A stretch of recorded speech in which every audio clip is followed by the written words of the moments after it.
In today's Farm Report, the 2015 Iowa Custom Rate Survey results have been released. Dan Martins with the University of Minnesota Extension Service Office has more. 2015 Iowa State Farm Custom Rate Survey results have been posted on the website now. You can find it quite easily by doing an internet search for 2015 Iowa Farm Custom Rates. You're also welcome to give the County Extension Office a call if you are not an internet user. A custom rate survey, like other sources of average or typical information, can be viewed as a starting point for custom rate considerations.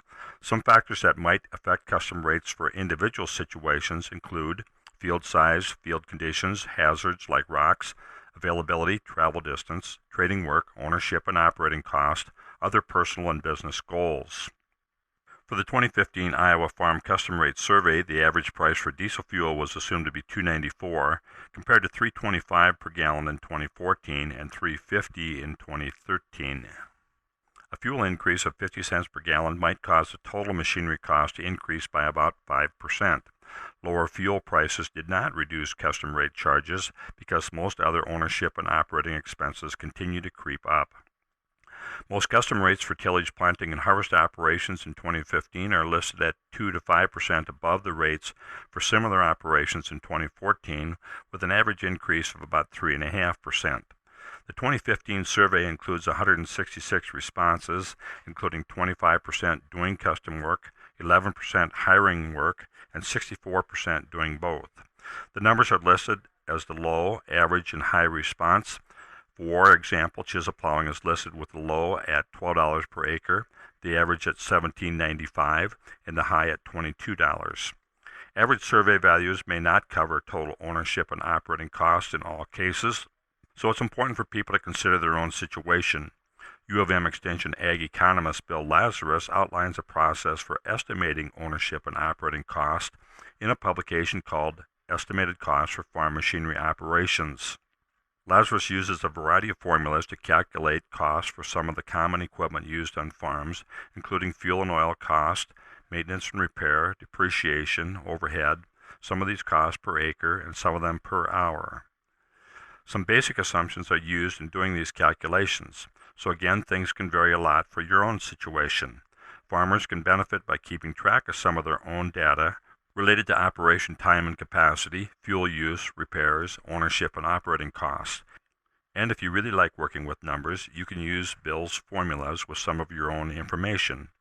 As we get underway with spring work, let's be deliberate in making safety a part of every conversation about spring work plans and strategies, and let's make safety a part of all the maintenance and repair work we do along the way. I'm Dan Martins with U of M Extension. Thanks for the chance to visit with you this week.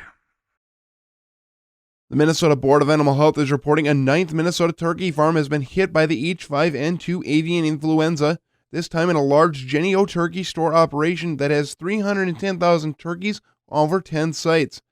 The Board of Animal Health is not reporting how many infected birds are at the site or what will be done with the birds at the other sites, but it has currently infected 373,000 turkeys during the outbreak, which began early last month.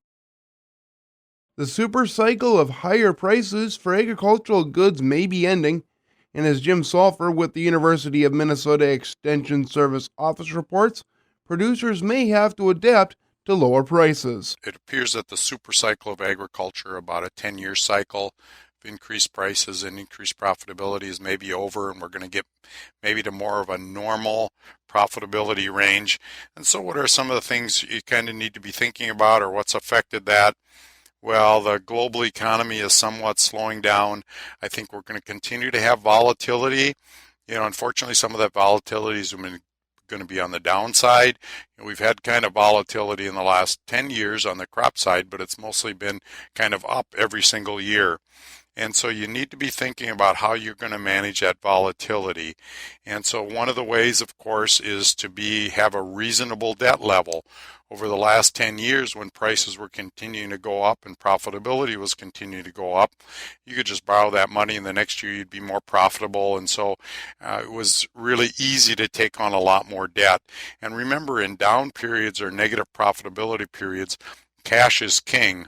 So although money sitting around in a savings account, or you think, boy, it's not working very hard.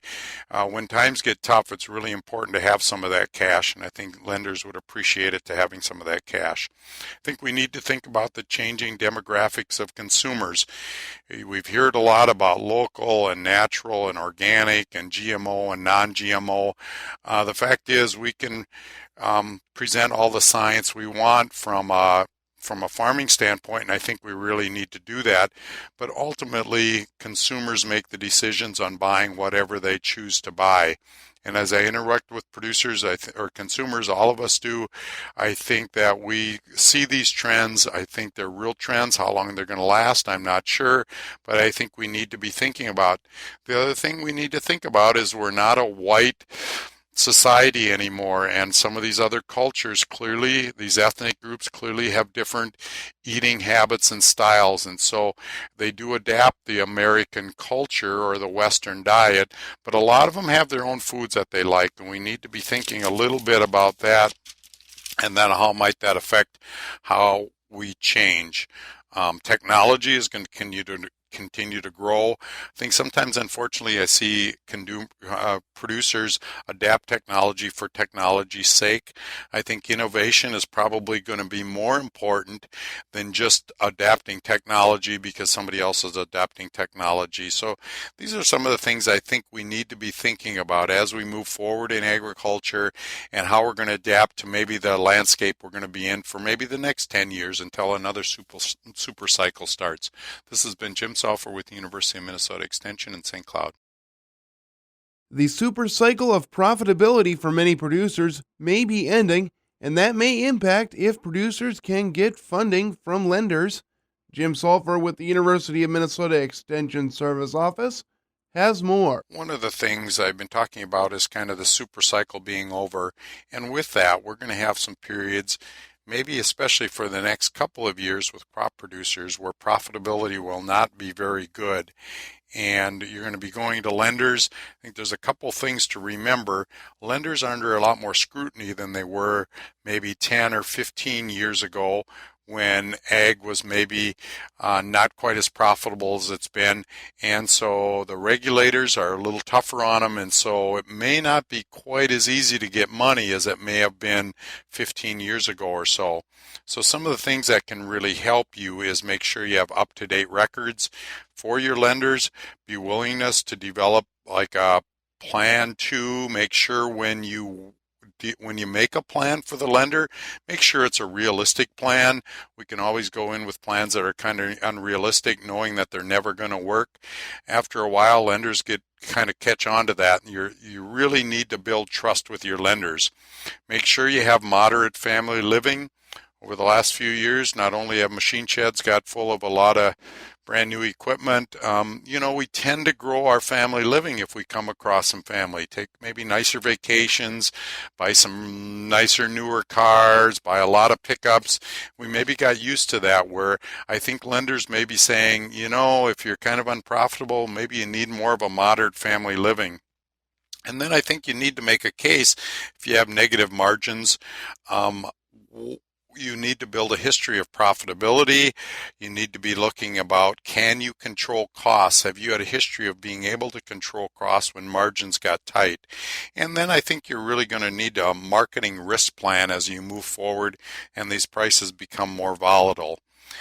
So I think as you move forward and are dealing with lenders, in the back of your mind, be thinking about, how am I going to make a case when I need to go in and borrow money that I've done a nice job, I've really controlled costs, and the lender should borrow me money to get through maybe a year or two of some negative margins, and think about what kind of assets you can maybe divest in, because I would suspect that's going to be one of the things the lenders may ask you. Do you have any equipment that you maybe is kind of underutilized that you maybe be able to sell and generate some cash? So it may be kind of tough, especially for crop producers in the next couple of years. I'm not sure of that, but it seems like our cost-income ratio is probably going to change a little bit as we move forward for the next couple of years.